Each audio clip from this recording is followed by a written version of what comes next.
जय हिंद जय भारत दोस्तों। आज हम प्रश्न पढ़ने वाले हैं अग्निवीर आर्मी का। पहला प्रश्न, हीमोग्लोबिन में कौन सी धातु होती है दोस्तों? हीमोग्लोबिन में आयरन होता है ना, जिसका प्रतीक चिन्ह Fe होता है। सी ऑप्शन इस करेक्ट आंसर हो जाएगा। Cu जो ऑप्शन ए पर दे रखा है, Cu का मतलब होता है कॉपर का प्रतीक चिन्ह है। Mg बी ऑप्शन पे दे रखा है, Mg का होता है मैग्नीशियम। और डी ऑप्शन पर Zn दे रखा है तो जिंक का प्रतीक चिन्ह होता है। अगला प्रश्न, ए बी रुधिर वर्ग के व्यक्ति का रुधिर दिया जा सकता है, मतलब ए बी ब्लड ग्रुप वाला किसको अपना ब्लड दे सकता है? तो सी ऑप्शन इस करेक्ट आंसर हो जाएगा इसका। सिर्फ ए बी जो होता है वो ए बी वाले को ही अपना ब्लड दे सकता है, लेकिन ये ले सबका सकता है। ए बी को सर्वग्राही बोलते हैं। ए का ले सकता है, बी का ले सकता है, ओ का ले सकता है, लेकिन दे सिर्फ ए बी को ही सकता है।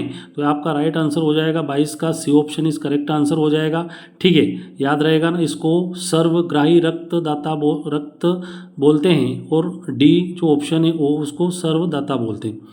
निम्नलिखित में से लिंग सहलन रोग हैं, तो देखो लिंग सहलन रोग क्या होता है, तो याद रखना आप, आगे मेरी बात समझ में है ना।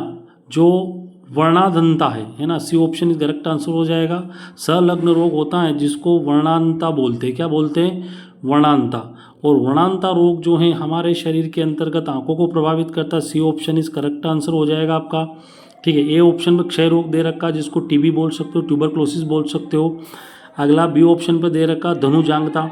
इस रोग में जो आपका बी ऑप्शन पर धनुजांगता दे रखा है, मतलब जांघों का धनुष आकार में होता, और निकट दृष्टिता है ना, डी ऑप्शन पर दे रखा है निकट दृष्टि दोष है ना, जो आंखों में होता है। निकट दृष्टि दोष में क्या होता है ना, निकट की वस्तु क्या होती है, साफ दिखाई देती है, और दूर की वस्तु साफ नहीं दिखाई देती। ठीक है, तो 23 का ऑप्शन हो जाएगा। सी ऑप्शन इस करेक्ट आंसर वर्णाधनता है ना, इसका मतलब कि नहीं, आपका 23 का आंसर वर्णाधनता हो जाएगा। प्रश्न क्रमांक 24 लेते हैं अपन। ठीक है, विलियम हार्वे ने किसकी खोज के लिए प्रसिद्ध हैं? विलियम हार्वे किसकी खोज के लिए प्रसिद्ध हैं?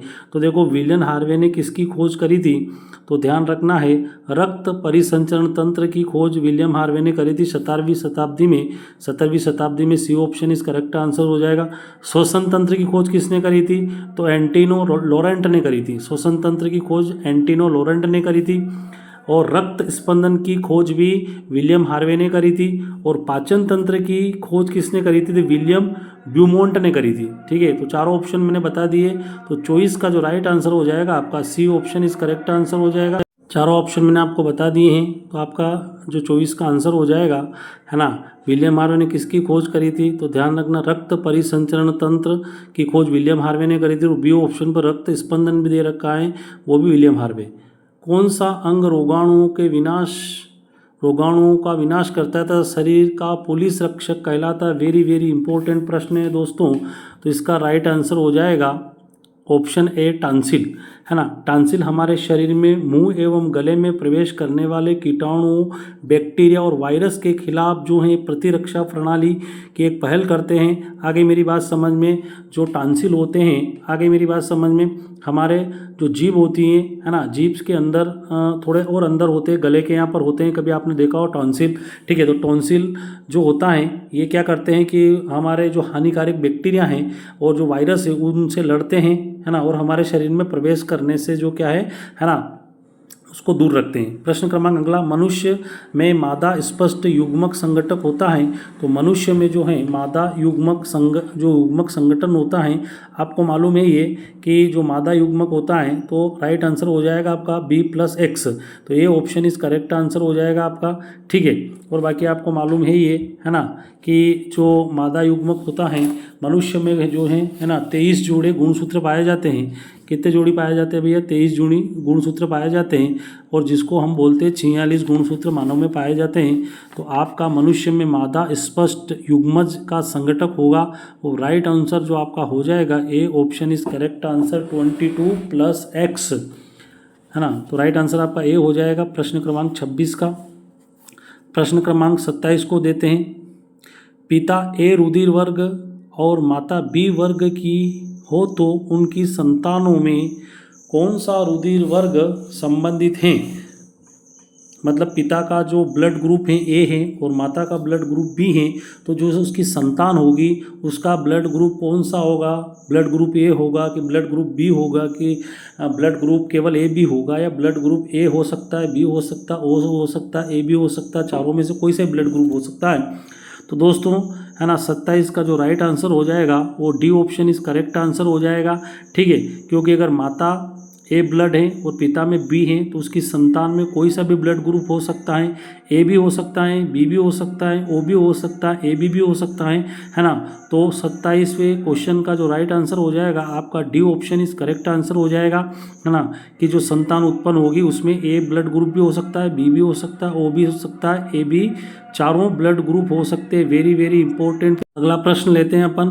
ठीक है, अगला प्रश्न है आपका 28वां, सार्वत्रिक रुधिरदाता रक्त ग्रुप किसे कहा जाता है। सार्वत्रिक रुधिरदाता, सार्वत्रिक का मतलब होता है सर्वदाता, ब्लड ग्रुप किसे कहा जाता है, ये प्रश्न। लेकिन साइंस की भाषा में एग्जाम में आपके ऐसे प्रश्न जो साइंस की लैंग्वेज में पूछे जाएंगे, है ना, तो आपको मालूम है कि सर्वदाता जो ब्लड ग्रुप होता है वो होता है ओ, है ना, जो सर्वदाता होता है, जो सभी को ब्लड दे सकता है, वो बी वालों को भी दे सकता है, ए वालों को दे सकता है, ए बी को वालों को दे सकता है, ओ वालों को भी दे सकता है। तो डी ऑप्शन इस करेक्ट आंसर हो जाएगा आपका, है ना। सर्वदाता रुधिर वर्ग कौन सा होता है, ओ होता है, और सर्वग्राही जो होता है वो ए बी होता है। ए बी किसी का भी ले सकता है और ओ किसी को भी दे सकता है। तो 28 का राइट आंसर हो जाएगा, D option is correct answer. अगला प्रश्न लेते हैं, प्रश्न क्रमांक 29 29वां, आर एच कारक के खोजकर्ता कौन है। मतलब प्रश्न में पूछ रहा है कि जो आर एच कारक है ना, उसके खोजकर्ता कौन है।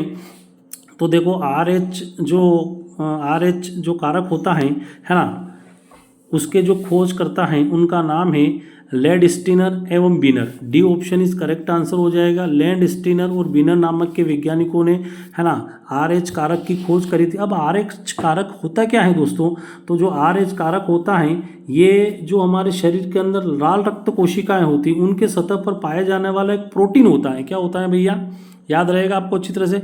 आर एच कारक क्या होता है कि शरीर में जो हमारी रेड ब्लड सेल्स पाई जाती हैं, है ना, उन पर पाया जाने वाला एक प्रोटीन होता है आर एच कारक, जिसकी खोज लैंडस्टीनर एवं बीनर ने करी थी। D option is correct answer. अगला प्रश्न है आपका, सूत्री विभाजन के बीच किस अवस्था में गुणसूत्र विपरीत ध्रुवों की ओर गति करते हैं। तो देखिए इसका जो आंसर होगा आपका, जो गुणसूत्र हैं, है ना, हमारे शरीर में आपको मालूम है कि मानव शरीर में जो है 23 जोड़े गुणसूत्र होते हैं, जो मनुष्य शरीर में 46 की संख्या में गुणसूत्र होते हैं। तो इसका जो राइट आंसर हो जाएगा आपका, प्रश्न क्रमांक डी होगा, एनाफेज, है ना। D answer is right answer हो जाएगा एनाफेज। तो ध्यान रखना है ना आपको कि सूत्री विभाजन में जो है एनाफेज, डायरेक्ट डी ऑप्शन। वृद्धि वलय किसकी क्रिया से बनते हैं, है ना, वृद्धि वलय किसकी क्रिया से बनते हैं। तो ध्यान रखना 31 का आंसर जो हो जाएगा आपका वो हो जाएगा कैम्ब्रियम। A option is correct answer हो जाएगा। कैम्ब्रियम पौधों में पाया जाने वाला एक उत्तक होता है, ध्यान रखना, है ना।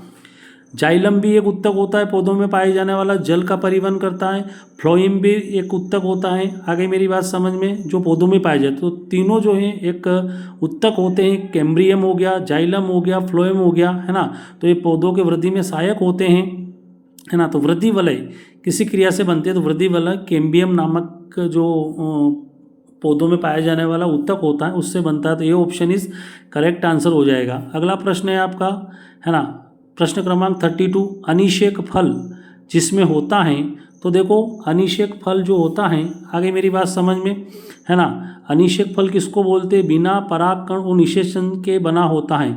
मतलब जो अनिषेक फल होता है ना, उसमें कोई निषेचन की क्रिया नहीं होती, उसको क्या बोलेंगे भैया, है ना। तो अनिषेक फल बोलेंगे, जो बिना परागकण और निषेचन की क्रिया से बना फल होता है। तो C option is correct answer हो जाएगा 32 का आपका, है ना। अनिषेक फल जो बिना निषेचन विकसित होता है और इसके अंदर बीज नहीं बनता है, बिना बीज, है ना, बिना परागकण निषेचन, जिसको बिना बीज वाला बोलते हैं, ठीक है ना।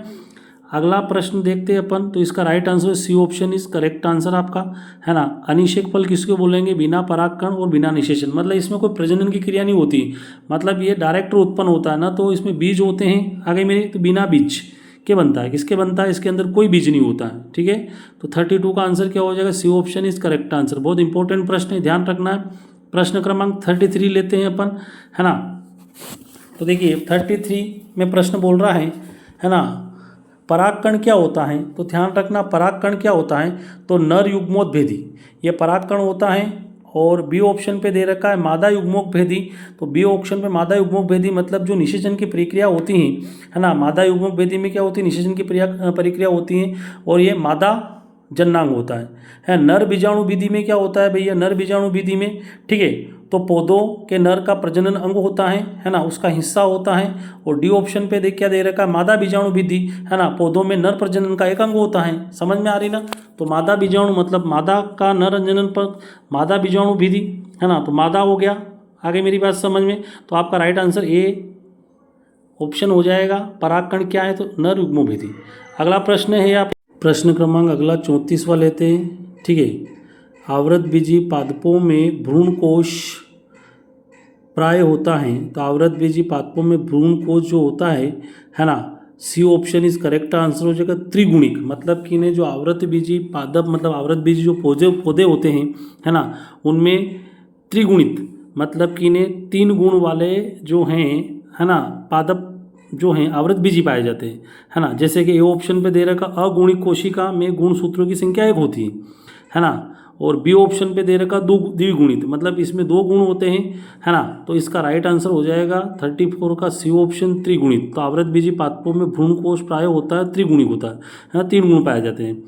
बीज किसका बनता है, 35 का जो राइट आंसर हो जाएगा, है ना, वो हो जाएगा डी ऑप्शन आपका। क्या हो जाएगा, डी, है ना। बीज किसका बनता है, तो बीज जो है ना, आपका बीजांड का बनता है। किसका बनता है ना, बीजांड का, भ्रूण। अब भ्रूण बीज के अंदर विकसित होता है, ये ऑप्शन पर दे रखा है।